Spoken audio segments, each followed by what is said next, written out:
سينما سمري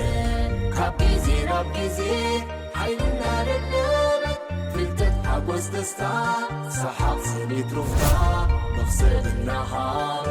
سينما سمري عب سينما سمري ادعو مزنك ريحاما كوميدي دراما ملالا وزاتا سبورت فيلمتا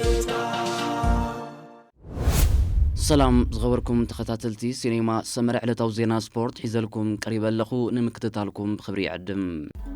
بيني بركة حاتين لو ميزنا كسي صنعت لبسو كاب زمان يماني تاريخ زوارسي لأني خوبر معدن ኤርትራ ወኣትለት ብርሃነ ጸጋይ ለመወጋሕታ ኣብ ቻይና ብዝተኻየደ ኣህጉራዊ ማራቶን ሃንጉሹ ሌክ ሳሳይ ደረጃ ብምሓዝ ተሸላሚ ነሓስ መዳልያ ኮይኖም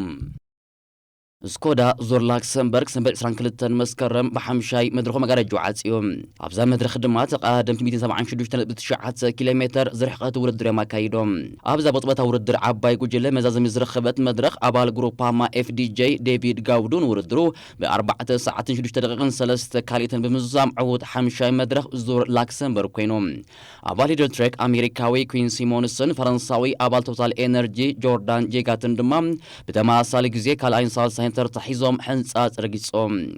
ቅድሚ ናብ ሃገራዊ ጋንታ ኤርትራ ምጽምባሩ ናይ መወዳእታ ጸወቱ ዘካየደ ኣባል ሊደር ትሬክ ኣማኑኤል ገብረ እግዚአብሔር ካብ ዕውት መድረኽ ብ5 ደቂቕን 34 ካልኢትን ድሕሩ መበል 70 ተርታሒዙ ሕንጻጽ ረጊጾም በዚ መሰረት ኢጣልያዊ ኣባል ባሕሬን አንቶኒ ቲበሪ ብ16 ሰዓትን 47 ደቂቕን 34 ካልኢትን ዕውት ዞር ላክሰምበርግ ብምዃን ዘውዲ ሻምፒዮን ደፊኦም ኣብ ራብዓይ መድረኽ መሪሕነት ሒዙ ናብ ሓምሻይ መድረኽ ዝኣተወ ሆላንዳዊ ማቲዩ ቫንደርፖል ብ15 ካልኢት ድሕሩ ካልኣይ ዕውት ሓምሻይ መድረኽ ፈረንሳዊ ዴቪድ ጋውዱ ድማ ብ16 ካልኢታት ድሕሩ ሳልሳይ ተርታሒዞም ኣማኑኤል ገብረ እግዚአብሔር ካብ ዕውት አንቶኒዮ ቲበሪ ብ25 ደቂቕን 34 ካልኢትን ድሕሩ መበል 62 ተርታሒዙ ውድድሩ ዛዚሙ ብነጥቢ ሆላንዳዊ ማቲዩ ቫንደርፖል ብ70 ነጥቢ ቀዳማይ ኮይኑ ተዓዊቶም ዴንማርካዊ ማድስ ፔደርሰን ብ42 ነጥቢ ካልኣይ ኢጣልያዊ አንቶኒዮ ቲበሪ ብ37 ነጥቢ ሳልሳይ ተርታሒዞም ኣማኑኤል ብ2 ነጥቢ መበል 34 ተርታሒዞም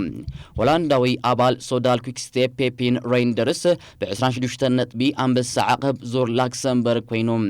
ቤልጅማውያን ደቂ ጋንትኡ ማውሪ ቫንሰቨናን ብ20 ነጥቢ ካልኣይ ሉዊስ ቨርቬክ ድማ ብ16 ነጥቢ ሳልሳይ ተርታሒዞም ኣማኑኤል ብ3 ነጥቢ መበል 15 ተርታ ተሰሪዖም ኢጣልያዊ አንቶኒዮ ቲበሪ ብሉጽ መንእሰይ ዞር ላክሰምበርግ ኮይኑ ተዓዊቶም ሆላንዳዊ ማውሪ ቫንሰቨናንን ስፓኛዊ ኹዋን ኣይሶን ካልኣይን ሳልሳይን ኮይኖም ስዒቦሞም ብጋንታ ዩናይትድ አረቢያን ኤሚሬትስ ንሞቪስታርን ቲም ቪዝማን ኣኸቲላ ቀዳመይቲ ኮይና ተዓዊታ ሊደር ትሬክ መበል 15 ተርታ ብምሓዝ ውድድራ ዛዚማ ኣብ ሃገረ ስዊዘርላንድ ኣብ ምክያድ ዝርከብ ቻምፒዮን ዓለም ሰንበት 22 መስከረም ብናይ ውልቅ ናይ ግዜ ውድድር መጋረጁ ከፊቱ እዚ ውድድር ኣቐዲሙ ዓበይቲ ደቂ ኣንስትዮ ብዘካየዶም 29.9 ኪሎ ሜትር ዝርሕቐት ውድድር እዮም ኣካይዶም ነዛ ውድድር ድማ ኣውስትራልያዊት ኣባል ኤፍዲጄ ስዊዝ ግሪስ ብራውን ኣብ ሰዓት ብገምጋም 45.6 ኪሎ ሜትር እናረገጸት ንውድድራ ብ39 ደቂቕን 16 ካልኢትን 4 ንኡስ ካልኢትን ብምዛም ቻምፒዮን ዓለም ናይ ውልቅ ናይ ግዜ ውድድር ኮይና እዛ ተቃራዳሚ ዝቕጽል ዓመት ሙሉ ኣብ ተካይዶም ናይ ውልቅ ናይ ግዜ ውድድራት በቐስተ ደበና ዝወቀበት ማልያ ለቢሳ ክትወዳደር ብዘይካዚ ግሪስ ብራውን 250 ናይ ዩሲአይ ነጥቢ ናብ ሕሳባት ውልቃ ሃገራን ጋንታን ኣበርኪታ ሆላንዳዊት ዴሚ ቮሎሪንግ ብ16 ካልኢታት ድሕራ ተዓዋቲት ብሩር መዳልያ ክትከውን ከላ ኣሜሪካዊት ችሎ ዲጌርት ድማ ብ56 ካልኢታት ድሕራ ተዓዋቲት ነሓስ መዳልያ ኮይና ብመንገዲ ቅስታነት ወልደ ሚካኤል ኣብ ቻምፒዮን ዓለም ክትሳተፍ ምዃና ዝተረጋገጸት ሃገራዊ ጋንታ ኤርትራ ኣብ ዝውድድር ኣይተሳተፈትን እቲ ልዑል ትጽቢት ዝተገብረሉ ዓበይቲ ተቐዳደምቲ ደቂ ተባዕትዮ ዘካይድዎ 46.1 ኪሎ ሜትር ዝርሕቐቱ ኣብ ከተማ ዙሪኽ ዝተኻየደ ናይ ክሮኖሜትር ውድድር እዩ ዝሓለፈ ዓመት ቤልጅማዊ ሬሜኮ ኤቨኖፐል ዕውት ናይዛ ሎሚ ዓመት መበሳሳን ሓደን ግዜኣ ኣብ ምክያድ እትርከብ ውድድር ምንባሩ ዝዝከር እዩ ካብዚ ብተወሳኺ ንዝሓለፉ 4 ዓመታት ናይ ውልቅ ናይ ግዜ ውድድር ቻምፒዮን ዓለም ዝተዓወትላ 3 ተቐዳደምቲ ኣብዛ ናይ ሎሚ ዓመት ውድድር እውን ዝጽምሩ ልሙዳትዮም ኣብ 2020 ከምኡ ድማ 2021 ዝተዓወተ ኢጣልያዊ ፊሊፖ ጋና ኣብ 2022 ዝተዓወተ ኖርዌጃዊ ቶቢያስ ፎስ ከምኡን ዝሓለፈ ዓመት ዝተዓወተ ሬሚኮ ኤቫኖፐል ነዛ ውድድር ኣብ 2023 ኣብ ዝተኻየደ ቻምፒዮን ኣፍሪቃ ኣብ ናይ ውልቅ ናይ ግዜ ውድድር ዘውዲ ሻምፒዮን ደፊኡ ዝነበረ ኡጋንዳዊ ቻርልስ ካጊሙዩ መዊስዋ ኣብዛ ውድድር 31 ካብ ኤውሮጳ 10 ካብ ሰሜን ኣሜሪካ 8 ካብ ኤስያ 3 ካብ ኣፍሪቃን ደቡብ ኣሜሪካን 2 ድማ ካብ ኣውስትራልያ ኣብዛ ውድድር ተጸሚዶም ዝርከቡ እዮም ዝሓለፈ ዓመት ሬሚኮ ኤቫኖፐል ንፊሊፖ ጋና ረቲዑ ቻምፒዮን ዓለም ናይ ውልቅ ናይ ግዜ ውድድር ከውን እንከሎ ንጋና ብናይ 12 ካሊታት ጋጋን ጽፊዩ ተዓዊቱ ነዚ ውድድር እውን ሬሚኮ ኤቫኖፐል ደጊሙ ክዕወተላዩ ዝለዓለ ግምት ረኺቦ ሬሚኮ ኤቫኖፐል ተኸቲሎም ድማ ብሪጣንያዊ ጆሹዋ ታርሊንግ ስዊዘርላንዳዊ ስቴፋን ኩንግ ኢጣልያዊ ፊሊፖ ጋና ስሎቬኒያዊ ፕሪሞዝ ሮግሊች አሜሪካዊ ብራንዶን ማክናልቲ ኢጣልያዊ ኤድዋርዶ አፊኒ አሜሪካዊ ማግናስ ሼፊልድ ስዊዘርላንዳዊ ስቴፋን ቢሲገርን ፖርቱጋላዊ ጃው አልሜዳን በቀደም ሰዓብ ዕውታት ናይ ዛውርድር ክኾኑ ብሕጽይነት ዝቀረቡ ተቃደምቲዮም ንውድድር ኣትዮም ካብ ዝርከቡ 59 ተቃደምቲ እቶም 4 ኣብዛ ዓመት ውድድር ዝኾነ ናይ ክሮኖሜትር ውድድር ዘካየዱ ተቃደምቲዮም ፊሊፖ ጋናን ሬሚኮ ኤቫኖፐልን ኣብ ናይ ብሽክለታ ሞይኦም ኣብ 16 ናይ ውልቅ ናይ ግዜ ውድድራት ክጠማጠሙ ከለዉ ኣብ 8 ፊሊፖ ጋናን ሬሚኮ ኤቫኖፐል ብየእማኒ ብቕዓትዩ ረቲዕዎም ኣብ መወዳእታ ኣብ ሰዓቀነ ግዜ ቤልጅማዊ ሬሚኮ ኤቫኖፐል ከም ትጽቢት ዝተገብረሉ ንዝተሰርዐ 46.1 ኪሎሜትር ኣብ ሰዓት 52.1 ኪሎሜትር እናረገጸ ውድድሩ ብ53 ደቂቕን ሓደ ካልኢትን 98 ንኡስ ካልኢትን ብምዝዛም ደጊሙ ንኻልኣይ ዓመቱ ዘውዲ ሻምፒዮን ዓለም ናይ ውልቅ ናይ ግዜ ውድድር ደፊኡ ኢጣልያዊ ፊሊፖ ጋና ብ6 ካሊታት ድሒሩ ካልኣይ ካልእ ኢጣልያዊ ኤድዋርዶ አፊኒ ድማ ብ54 ካሊታት ድሒሩ ሳልሳይ ተርታሒዙ ድምር ናይ ፕሮፌሽናል ዓወቱ ናብ 59 ዘበረኸ ኤቫኖፐል ድሕሪ 50 መዓልታት ወይ ድማ ድሕሪ 6 ውድድራት እዩ ናብ ጎደና ዓወት ተመሊሱ ወዲ 24 ዓመት ተቃዳማይ ኤቫኖፐል ዝሓለፈ ወርሒ ኣብ ፓሪስ ኣብ ዝተኻየደ ውድድራት ኦሎምፒክ ናይ ውልቅ ናይ ግዜ ውድድር ናይ ጽርግያ ውድድርን ተዓዊትለን ምንባሩ ኣይርስዕን ኤቫኖፐል ነዛ ውድድር ምዕዋት ስዒቡ 455 ናይ UCI ነጥቢ ረኺቡ ፊሊፖ ጋና 190 ኤድዋርዶ አፊኒ ድማ 140 ናይ UCI ነጥቢ ወሲዶም በዚ መሰረት ሬሚኮ ኤቫኖፐል ከም ናይ ዝሓለፈ ዓመት ብተማሳሊ ዓመት ሙሉ ኣብ ዘካይዶም ናይ ውልቅ ናይ ግዜ ውድድራት ማልያ ቀስተ ደበና ለቢሱ ክዋደር እዩ ቻምፒዮን ዓለም ሰነ 23 መስከረም ተቃዳምቲ ደቂ ተባዕትዮ 23 ዓመት ብዘካይድዎ ናይ ውልቅ ናይ ግዜ ውድድር ክቕጽል እዩ ኣብዛ ውድድር ድማ ተቃዳምቲ 29.9 ኪሎሜትር ዝርሕቀት ውድድር ከካይድ እዮም ሃገራዊት ጋንታ ኤርትራ ኣብዚ ውድድር ኣይክትህሉን እያ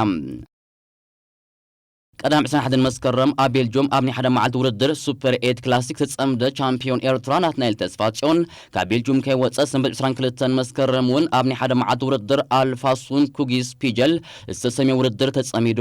ኣብዛ ውድድር ድማ ተቃደምቲ 195.8 ኪሎሜትር ዝርሕቀት ውድድር የማካይዶም ኣብ መወዳእታ ኣብ ዝተኻየደ ሓያል ቅጽበታዊ ውድድር ኣባል ሶዳል ኩዊክስቴ ቤልጅየማዊ ቲም መሪለር ንውድድሩ ብ4 ሰዓትን 17 ደቂቕን 14 ካሊትን ብምዝዛም ንወደ ሃገሩ ኣባል ሬድ ቡል ቦራ ቤልጅማዊ ጆርዲ ሚዩስ ብጸቢብ ስዒሩ ዕውት ናይዛ ናይ ሓደ መዓልቲ ውድድር ኮይኖም ኣባል ቲም ቪዝማ ሆላንዳዊ ኦላቭ ኮይጅ ድማ ሳልሳይ ተርታሒዙ ኣባል ኤርትሬክ ቻምፒዮን ኤርትራ ናትናኤል ተስፋጽዮን ካብ ዕውት መድረኽ ብ1 ደቂቕን 4 ካሊትን ድሒሩ መበል 95 ተርታሒዙ ውድድሩ ዛዚሙ ንዓመት 2024 ምስ ማሌዥያዊት ጋንታ ትሬንጋኑ ሳይክሊንግ ቲም ብምዃን ዘሕለፈ ኤርትራዊ መርሃዊ ቅዱስ ምስ ስጳኛዊት ክለብ በርጎስ ቢኤች ክሳብ 2026 ምስ ክጻወት ከም ዘፈረመቶ እታ ጋንታ ብወግዒ ሓቢራ ምስ ደቡብ ኣፍሪቃዊት ክለብ ኤምቲኤን ኮቤካ ድሒራ ዳይመንሽን ዳታ ዝተባሃለት ንመጀመርያ ግዜ ኣብ 2015 ምስ ዳንኤል ተኽለ ሃይማኖት ብምዃን ቀዳሞት ጸለምቲ ኣፍሪቃውያን ኣብ ቱር ዲ ፍራንስ ዝተሳተፉ ክኸውን ዝኽኣለ መርሃዊ ቅዱስ 9 ግዜ ኣብ ግራንድ ቱር ማለት ቮልታ ስጳኛ ጂሮ ዲ ኢታሊያን ቱር ዲ ፍራንስን ክዋደር ዝኽኣለን ን8 ዓመታት ምስ ክለባት ወርልድ ቱር ዝተዋደረን ምኩር ተቃዳማዩ መርሃዊ ቅዱስ ምስ ስጳኛዊት ፕሮ ቲም በርጎስ ቢኤች ድሕሪ ምፍራሙ ናብ ፕሮፌሽናል ቅድድም ብሽክለታ ምምላሰይ ሕጉስ እየ ብክለብ በርጎስ ተዋሂቡ ንዘሎ ዕድል ተጠቂመ ዓቕመይ ከርእየ ብምባል ድማ እታ ክለብ ኣብ ኤክስ ሓቢራ መርሃዊ ቅዱስ ምስ ናይ ምንሽን ዳታ ኣቐዲማ ኤምቲኤን ኩቤካ ትበሃል ዝነበረት ካብ 2014 ክሳብ 2017 ድሕሪ ምጽዋቱ ካብ 2018 كساب 2021 مس كازاكستان ودغانتا أستانا كازاكستان بمصوات كاب 2022 كساب 2023 دما مس أمريكا ودغانتا اف إديوكيشن بمخانيو وردرات وورلد تور تساتيفهم اب 2023 مس اف إديوكيشن زنبرا وعل دحر مودوم مرحاوي مس ماليزيا ود كونتيننتال غانتا ترينغانو سايكلينج تيم بمخان نزا عامه وردر عبيت عوتات كحافز كيليوم مرحاو قدوس ابزا عامت مس ترينغانو بمخان اب بريزيدنتال سايكلينج تور تركي ابيج اماليكال اي ابزور كومانو ابيج اماليكال اي ابزور جابان ابيج اماليكال اي اب تور باني وانغدما تعواتي بيج اماليان انبس عقبن بمخان دمق عوتات كحافز كيليوم اب 2022 كمدما 2018 شامبيون ايرتراك خون زخاله مرحاو قدوس اب 2019 تعواتي بيج امالينايتي كلتنت بحد معك انا زلو اب افريقيا اب قدمي زسرع زور رواندا كوينيوم مرحاوي اول لتر اب 2017 افولتا اسبانيا اب حمشاي مدرك مس دايمنشن داتا بمخان كالاي زوصلو دما اول لتر زبلص زمزغبو درجايوم بينيام غرماي ناتنيل تسفاصيون امانيل غبر እግዚአብሔር ሄኖክ ሙሉ ብርሃንን ቶምስ ክለባት ወርሉ ቱር ዝዋሃደሩ ዘለው ተቃደምቲ ኮይኖም መርሃ ቅዱስ ደማ ምስ ፕሮቲን በሙኻን አውርድራት ግራንድ ቱር ክንሪዮ እንኽእል ተቃዳማይ ኮይኑሎም ባርከ ዝኸበርኩም ተኸታተልቲ ሲኔማ ሰመረን ለምትሕስቶና ኣብዚ ነዛዝም ኣብ ቀጻሊ በኻለ ትሕስቶ ክሳብ ንረኸብ ሰላም